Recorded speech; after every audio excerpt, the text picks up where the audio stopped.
ఇందులోనికి రుచికి సరిపడా ఉప్పు వేసేసుకోవాలండి. దాని మూలన ఉల్లిపాయలు అనేవి తొందరగా ఫ్రై అయిపోతాయి.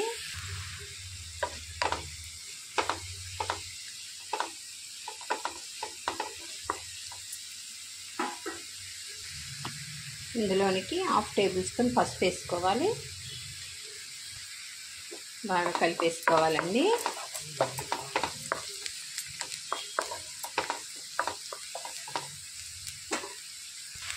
ఇందులోనికి సన్నగా తరిగి పెట్టుకుని పచ్చిమిరపకాయలు వేసుకోవాలి.